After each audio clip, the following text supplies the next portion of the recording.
Hey everyone, and welcome to another edition of Snake Oilers here at Risky Business. My name is Patrick Gray. The idea behind these Snake Oilers podcasts is vendors give us money so they get to come onto this show and pitch you their products. So everyone you see in one of these editions paid to be here. And we've got three companies pitching for you hard today. We're going to hear from LimaCharlie, and their idea is they've built like a cloud platform for security primitives. It's like a SecOps cloud platform. We're going to hear from them first. Then we'll be hearing from Honeywell, and they're going to be talking about a product that came to them through an acquisition. It's called Cyber Insights. It's a security platform for OT.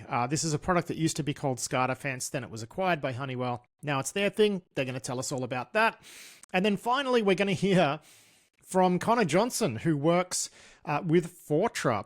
And of course, these days they offer pen testing tools that they got via acquisition as well. And when Fortra first wrote to us to ask if they could do one of these segments, I thought any company that we have been that mean to over the years due to other products in their portfolio, if they want to come and sponsor us, you know, I just admire that, right? And of course, we're going to be talking about CobaltStrike and a couple of other goodies that they offer to red teams around the world. But yeah, let's start off by chatting with LimaCharlie. Now, LimaCharlie was founded by Max Lamotte-Brossard, who did give me the correct pronunciation of his name in French, but if I tried to say it, I would probably die. But yeah, Max is the CEO and founder of LimaCharlie, and really what they're trying to do is build a cloud platform for security primitives, right? Which sounds a little bit hand-wavy, so I'll drop you in here where Max explains what it is that LimaCharlie actually does. Enjoy. So LimaCharlie is building the SecOps cloud platform.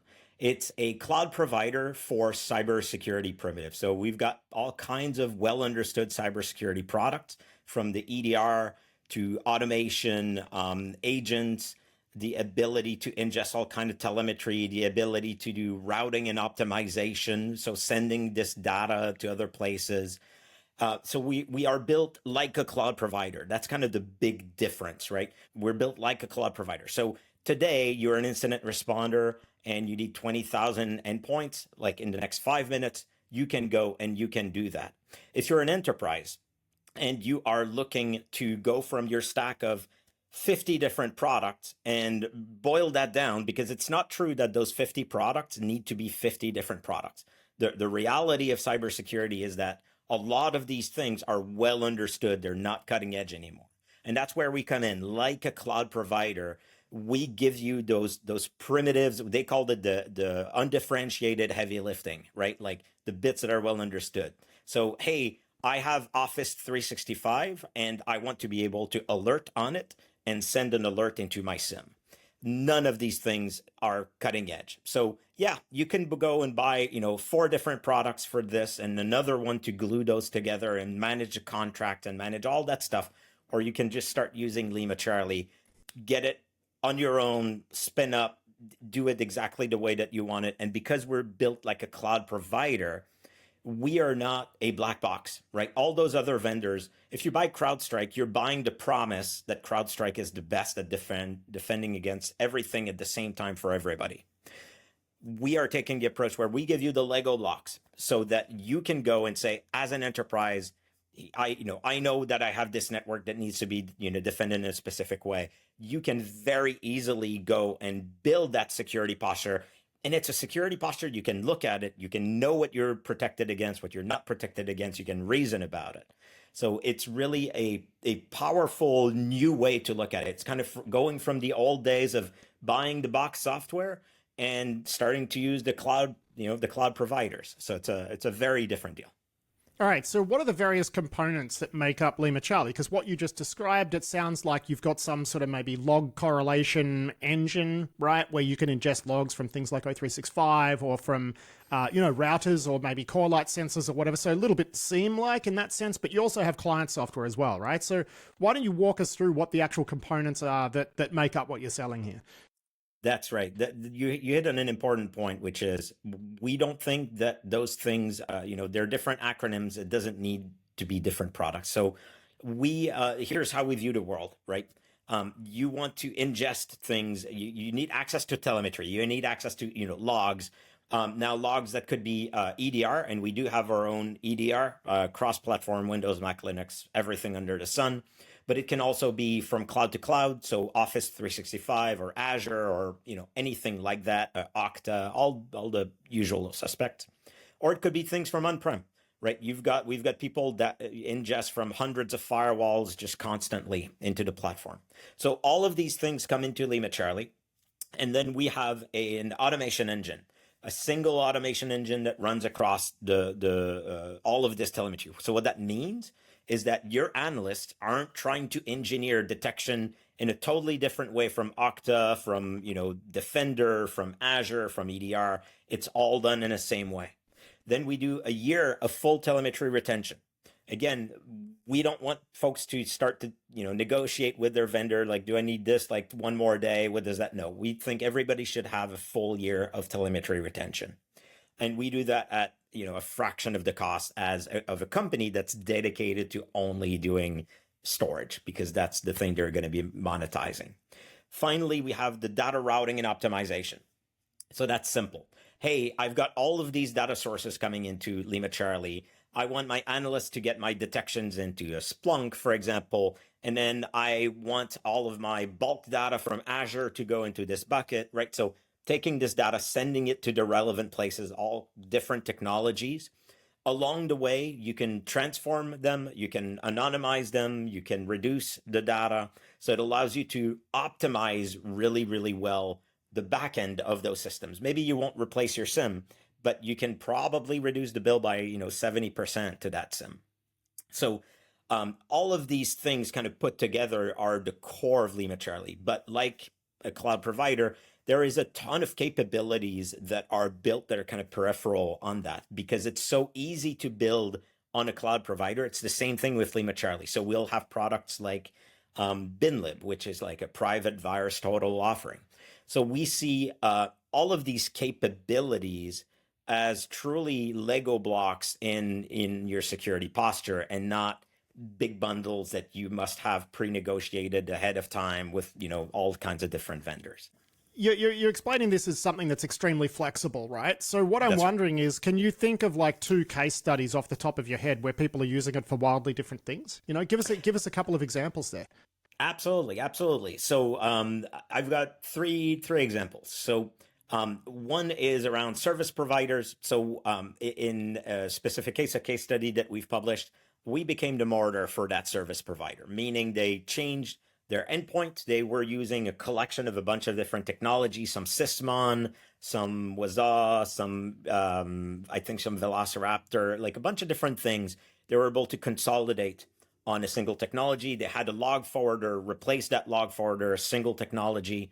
Then in the cloud, they're able to engineer all of their detection at once, in that same automation engine. They got a year of retention, so we solved the compliance issue. Their analysts really liked their SIM, one of the few ones. And so what they did is they only optimized what they sent to the SIM. Not everything goes at all times in the SIM. Instead, the SIM triggers when you want, the full data from an endpoint, for example. They trigger that to get sent in the SIM. So they've reduced their spend. If I recall, it was by 70% on infrastructure. Look, fortunes have been made by saving people money on their Splunk bills, right? Like, this is one of the weirdest business models in business, but yeah, that's how it works sometimes, right? That's right. And for us, it's table stakes, right? We see what we are building as a cloud provider, not a one-trick pony. Other totally, different example, we've got a company called Blue Mira that used to be a cloud SIM in the cloud SIM space, wanted to expand into the XDR space. So they came to us and used our agent in a fairly unopinionated way, just like they would spin up an EC2 instance. And they built their whole product 0 to GA in 5 months. So that's a type of acceleration, speed that you couldn't get by, let's try to negotiate that with CrowdStrike, right? Like, good luck. Yeah. What I'm hearing, though, also is I've asked you for a couple of case studies. They're both service providers in this case. Like, they're both, managed providers. From what I understand, this is where, LimaCharlie is quite popular, is with those MSSPs. Is that correct? So that is correct. We are extremely popular in the service space. Where we are popular in the enterprise space is with companies that have a good cybersecurity team, right? Like we kind of joke sometimes, the company with two part-time cybersecurity people, it's probably not a good fit. In the same way that you know, if you had two part-time IT folks, you don't go and build an AWS, right? You need something easier. But if you have a cybersecurity team and they need to understand the security posture in the company, you want to reduce the cost, you want to streamline and automate processes, right? Automating in a cloud environment is so much easier. So those types of enterprise of teams, they gain just like the service providers because they need to do things at scale, right? They need to do a lot of automation. Often they have a large footprint to understand and customize around. So that's where we shine as well. So it really is about organizations that have teams that can work on detections and do customizations and things like that. I mean, we often hear about major enterprises having detection teams, for example, who can write their own detections and whatnot, but you don't often hear about them like almost doing semi-roll your own telemetry collection, right? Is that what people are doing? Usually they're not so much on the collection side of thing, right? That's the part that we make easy. That's the part that's no brainer, right? 0 to 20,000 endpoints in 30 seconds. Like that's easy. The part where the detection engineering will come in is when they want, here's the example I give all the time. When WannaCry happened, right? I remember that morning. I went on Twitter and detecting WannaCry was one of the easiest thing in cybersecurity ever done. It was one of the easiest. It was called wannacrypt.exe. If you killed it when you saw it, you were done. But how many people that morning woke up and called their vendor and said like, hey, am I protected against this? And they kind of got one of two answers, right? One was, yeah, you're totally good. We've got AI where it's solved. And I was like, is that not the greatest answer? The other one was, well, we're going to have a patch that's rolling out this afternoon. That's better, but still it's not great when the threat is that easy in theory to just block. So what we do is we make it trivial for those teams to be able to go and have that governance, right? To come in and say, you know what? I want a rule on Windows that if I see this thing, I'm going to go and kill it, right? And so it's these types of things that they can really dig into LimaCharlie and start to automate things they never thought they could, right? Some people will collect various forms of forensic information automatically from endpoints, and then they'll correlate that with automation around Office 365, and then automatically go and lock out a user. And so we just make that easy. So as long as you want to be able to do these powerful things, we're by far the best platform for that. Do you have many customers who are running your endpoint agent alongside some of the, the bigger EDR companies as well? Because I'd imagine, because what you're describing is just like easy mitigations that you can roll out to every endpoint, and that's fantastic. But do you have people who are using it for that, just to fill in some of the blanks from their major providers? Absolutely. So I'll quote one of our customers. We do a better job detecting using Carbon Black than Carbon Black does with Carbon Black. Right. So we do support all other EDRs. Again, we're built like a cloud. So everything can come in, everything can go out. We don't hold your data hostage in any way. So a lot, especially of service providers, will often have a very eclectic, ecosystem of different solutions. And so specifically for the endpoint, what we'll do is we go even beyond that, where we do normalization and encapsulation. So we will take those other EDRs and we will convert that into a single format that you can build your rules against.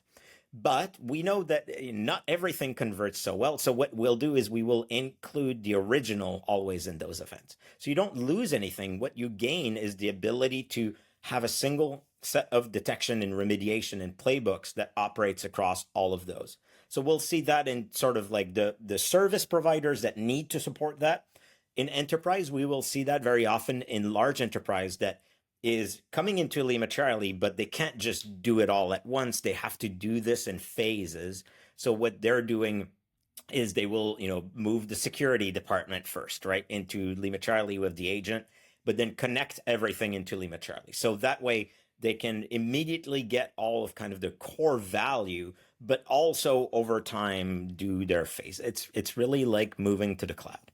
All right, Max Lamoth Brassard, thank you so much for joining me on the show to walk us through LimaCharlie and what it's all about. Appreciate your time. Thanks for having me. That was Max Lamoth Brassard there with a chat about LimaCharlie. Big thanks to him for that. Next up, we're going to chat with Chris Christensen from Honeywell, and he is the Director of Global Cybersecurity for Honeywell Building Automation. And they have a product they're offering called Cyber Insights, which is for OT environments. It gives you visibility into what's running, what its patch levels are and whatnot. And this is a product that used to be called SCADA Defense or SCADA Defense before Honeywell acquired them. So I'll drop you in here as Chris Christensen explains what Cyber Insights actually does. Here he is. So we acquired a company called SCADA Defense, and then we have made it so that it is now a Honeywell product, and it's called Cyber Insights.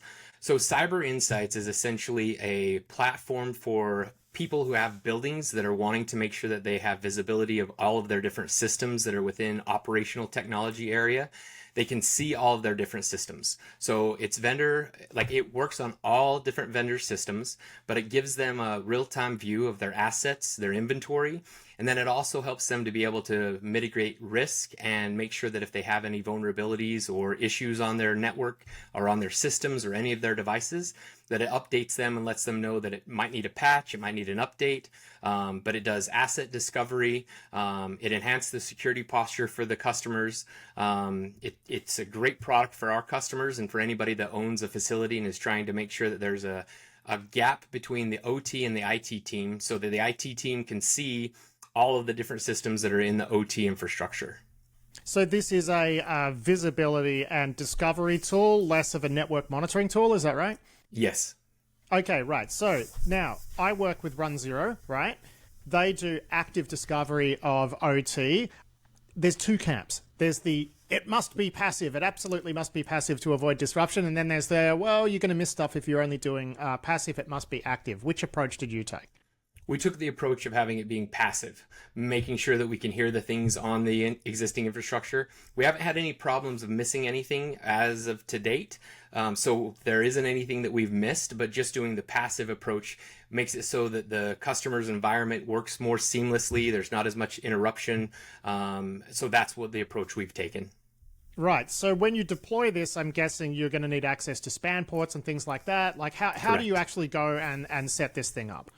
So you're exactly right. We're going to connect it to a spam port, and anything that's coming back to that spam port, we're going to hear that that device being able to talk, and then we're going to be able to pick it up and put it into a nice, pretty dashboard so that customers can see the different systems that are there. Gives them the IP address, the MAC address, more information that they will need and that they should have had, but maybe didn't necessarily have. They probably had it on an Excel spreadsheet somewhere, but this gives them real-time visibility on those things. Yeah, it goes into a spreadsheet that maybe gets updated every 3 years if you're lucky, kind of thing, right? Yeah, like that's that right. is frankly how it works. Right. So when people are buying this, they're rolling it out.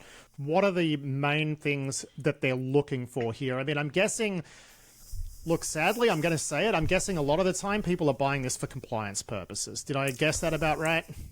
So at first, no, they weren't buying it just for compliance, but we are seeing a big uptick on that. Like with NIST 2 in Europe, as well as with NIST in America, and the different requirements and regulatory controls that are coming out, this does help them be able to have asset visibility. And so we have seen a big increase on making sure that they're monitoring these different systems.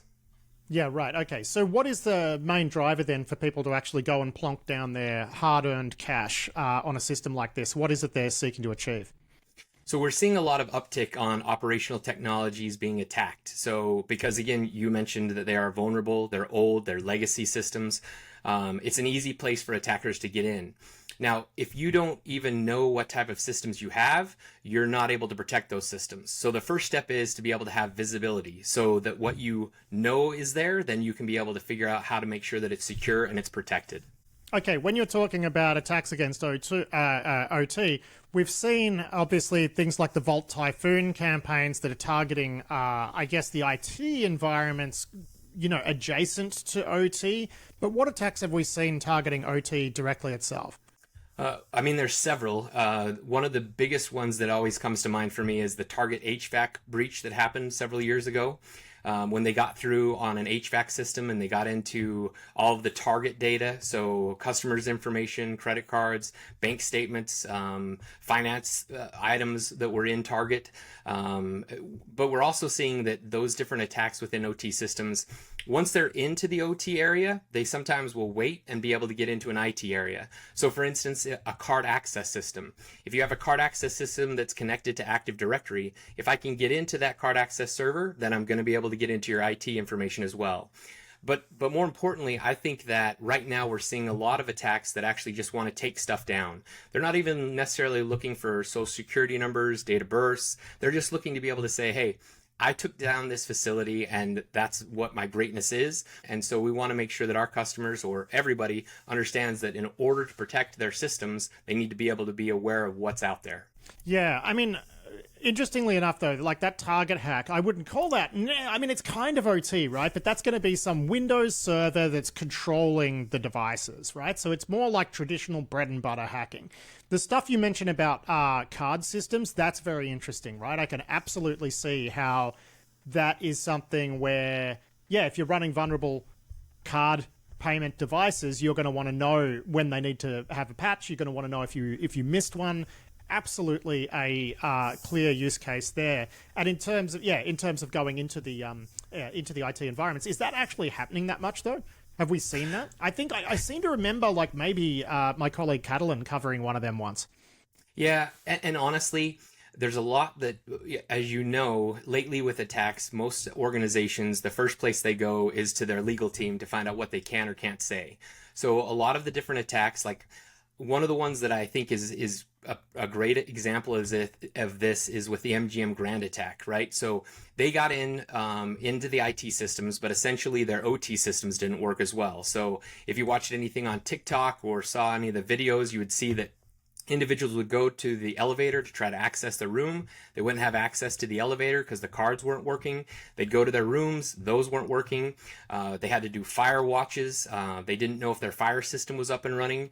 So I think a lot of it is just the disruption that it causes and that they can get into those type of, fire, card access, HVAC, those type of systems. When they're in, it makes it so that those facilities don't work to the way that they're supposed to.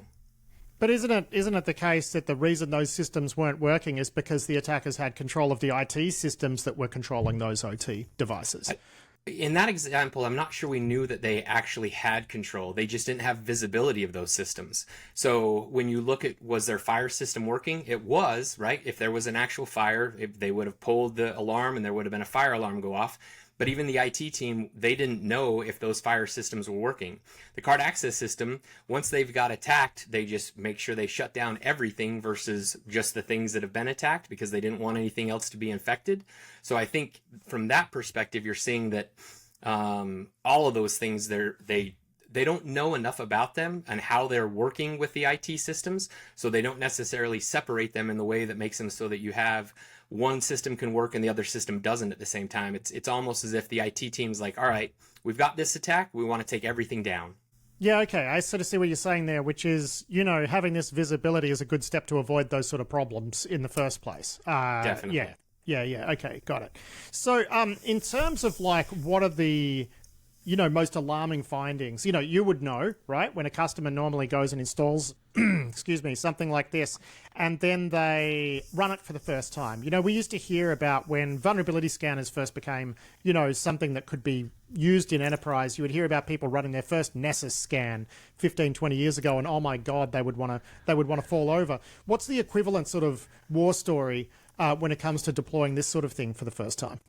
It's very similar to what they would have saw then. I mean, when you look at even like a card access system, sometimes customers and individuals, they don't know how many different printers they're running, right? The IT team has printers on the IT area, but when it comes to the OT area, they're not always aware of even just the different printers that are available. So we recently recently deployed this onto a customer site. And one of the first things they noticed was there was like 5 printers that were out of compliance, that hadn't been patched, that hadn't been updated. And immediately they wanted to make sure that they corrected those things. So it really was some of just the basic things that the IT organization looks and sees, well, this is on the OT area. It's not something we need to worry about. Oh, wait, this is a printer? Well, we better make sure that we update that and make sure that it's patched correctly as well. Yeah, right. I don't know if you saw there was a recent bit of news about an IP camera being used to ransomware a network, and they Huh? did it via access from the IP camera to the file shares, which I guess, is that OT? Is that it's more IoT than OT, but it was still Sure. an interesting case. Well, but even in that case, you're exactly right. Like, if somebody can get into your camera system, how much further can they go? Like, because if they're able to do that, like the capabilities once they're in there, if they shut down all your visibility, if you have an emergency or if something happens, you're not able to actually see what's going on. So your eyes are pinned, and you're not able to take care of what needs to be done.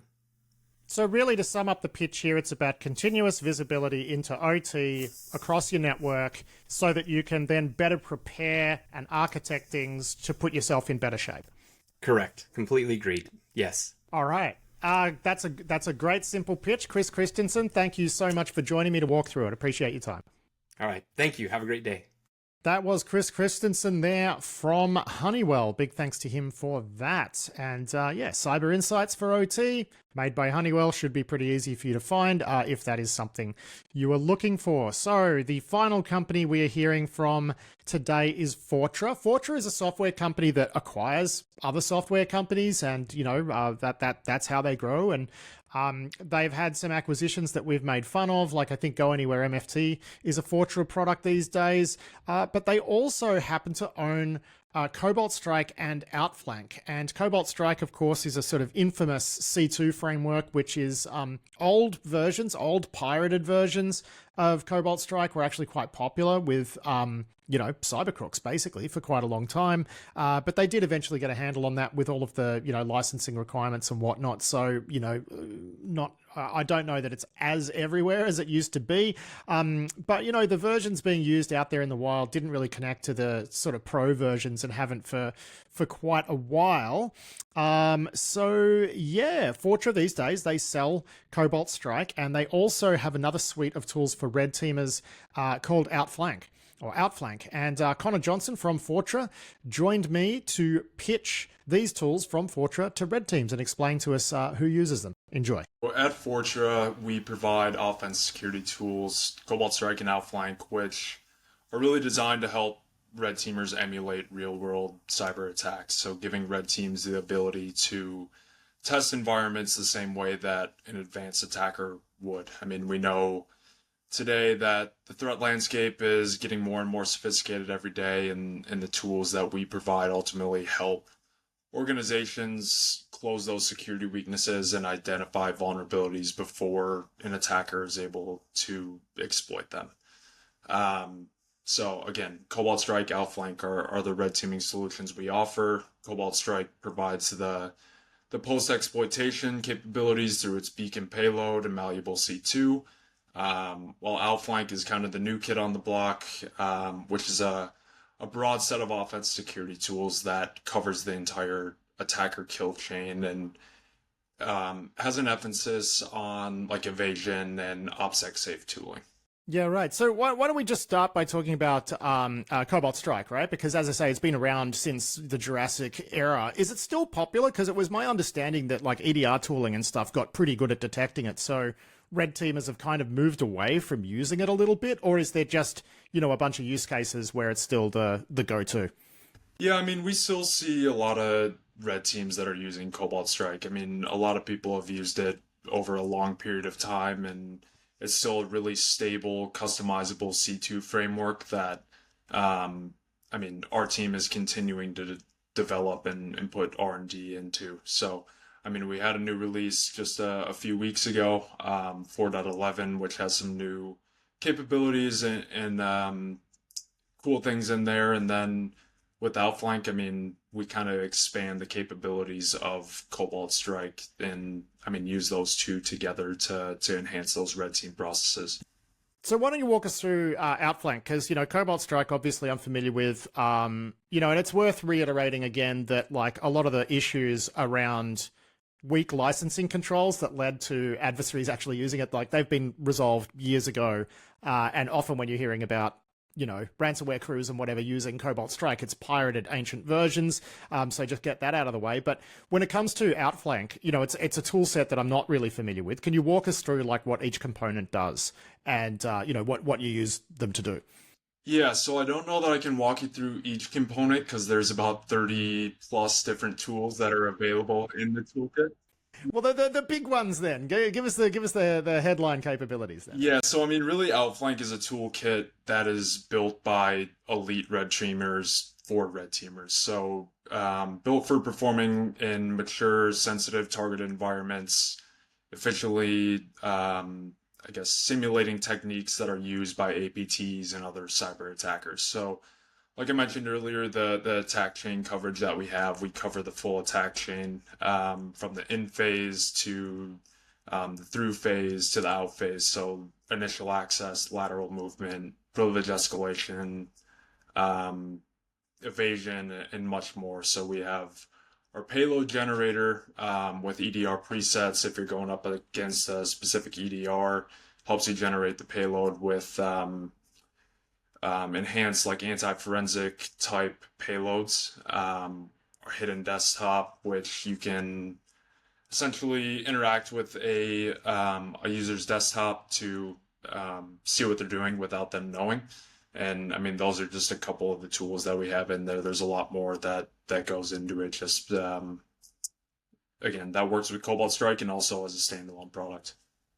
Yeah, I mean, I'm guessing the reason this is a thing is because, like, for a long time, pen testers have had to maintain, custom tool sets, right? Like, each pen test shop will develop their own tools for this. But, as detections and controls have got better, like, that just keeps getting harder. Right. I mean, detections is one thing. Going against the EDRs, they're obviously really good these days. So, I mean, trying to constantly do your own R&D and develop the tools to go against those EDRs, that's a challenge in itself. But also, red teaming as an industry, I mean, there's a lot that goes into it, and I mean, teams struggle with keeping up with the rapid pace of adversary attacks and different tooling that they need to use during their engagements. So that's where Outflank comes in. You're essentially outsourcing the research and development phase to the Outflank team to keep up with those advanced tactics that attackers are using. Now, I'd imagine some of the bigger, security consulting and pen test shops, they're going to stick with their in-house stuff, right? Because that's kind of a value add for them. I'd imagine the market for this, and correct me if I'm wrong, would be more of those small to mid-size pen test shops as opposed to like the global consultancies that do this sort of stuff. Have I got that about right? Yeah, I mean, we work with kind of companies of all shapes and sizes. I mean, we talk to consultants that are 1-2-man shops, but we also have, I mean, Big Four consultants, top 5 banks, and so on that are using these solutions to, I mean, do internal testing and also provide red team services to their customer base. So, like I said, I mean, it's not something that it's a just small consultant or mid-sized consultant that's using it. It's kind of really all over the board. And how common is it for internal red teams to be using it? Because that's something you just mentioned there. Like, is it getting more common for like large enterprises just to have those internal teams and use this sort of tooling? Yeah, we've definitely seen an uptick in, I mean, organizations running their own internal red team processes. I mean, of course, they still are using third parties to come in and get another set of eyes on things and do that maybe annually, biannually, but we also see that a lot of these large organizations are starting to build out their internal offensive security program and use Outflank, use CobaltStrike as kind of their primary commercial tools to help perform those engagements. Now, I just want to go back to talking about one of the products here, which is the hidden desktop thing, which means you can, once you've dropped the right payload on a box, you can actually pointy-clicky like it's your own desktop around without the user seeing, right? So the user can be sitting there using their desktop, but you can also be there and like doing stuff and they can't see it. Is that about right? That is correct. And it's when you actually see it live, you're kind of jaw dropped at the look of it. I mean, the fact that I could be on my email or in our CRM or doing whatever the case may be, and someone could be watching everything I'm doing. And seeing my passwords or whatever the case may be. Yeah. But is it just that they're watching, or can they also do stuff as well? I'm guessing they can do stuff, but that will still be visible to the user. Like, I'm wondering how all of that works. Yeah, they can also do stuff. It's covert interaction on the target's desktop. In terms of what they can do and how they can do it, that's run by people a lot smarter than I am. But it is some pretty cool stuff that the Outflank team has developed there. Now, one of the things about this product set, I guess, is that you do have some community contributions. I'm looking at your website here. It says there's a, curated repository of 100 user-developed extensions. Is that pen test firms developing, modules and stuff that, then go into the product and are shared with everybody else? And, like, how hard is it to convince people to give up their extensions so that everybody else can use them? Yeah, so CobaltStrike has the community kit, like you said, with 100 plus different scripts that are contributed by the community. Like we were mentioning earlier, CobaltStrike has been around for a long period of time and has a large community base. So, we see a lot of users of the CobaltStrike solution, actively contributing to that community kit and sharing their tradecraft and ideas with the larger red team community. Now that's just the CobaltStrike piece of it. Now Outflank has an entirely, same but different type of community. So with the Outflank solution, we have two separate type communities. So one is a Slack channel that is dedicated just for the customer and the Outflank team. So that's there for support or questions about documentation, questions about a specific tool or whatever the case may be in an engagement there.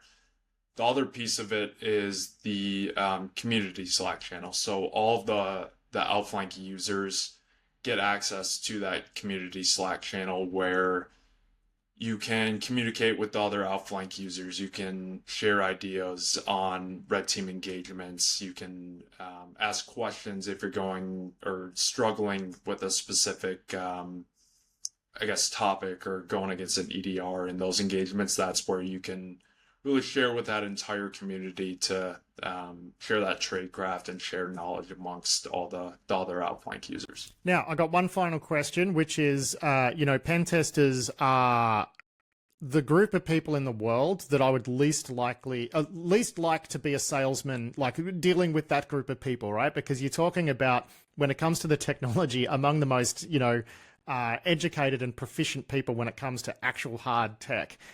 You work in sales, you're an account executive on this stuff. I just got to ask, what's it like selling technology to pen testers? Yeah, it's different every day. I think that's the great part of it, is all the use cases are different. And you're talking to very smart and interesting people. Lucky for me, I have some very, very smart people that are built around me here at Fortra, and some of the best red teamers that are out there, and offensive security professionals in the industry. So having those guys to back me up when I might not know the answer to a question or we need to show something cool, that's always a benefit for me, that's for sure. All right, well, Connor Johnson, thanks so much for joining us on this edition of Snake Oilers to pitch us Fortra's offensive security tooling solutions, CobaltStrike and Outflank. Great to meet you. You as well. Thank you. That was Connor Johnson from Fortra there, talking about Outflank and CobaltStrike, which are software packages that are used by red teamers. So big thanks to them for that. And that is it for this edition of Snake Oilers. I do hope you enjoyed it. I'll be back soon with more security news and analysis. But until then, I've been Patrick Gray. Thanks for listening.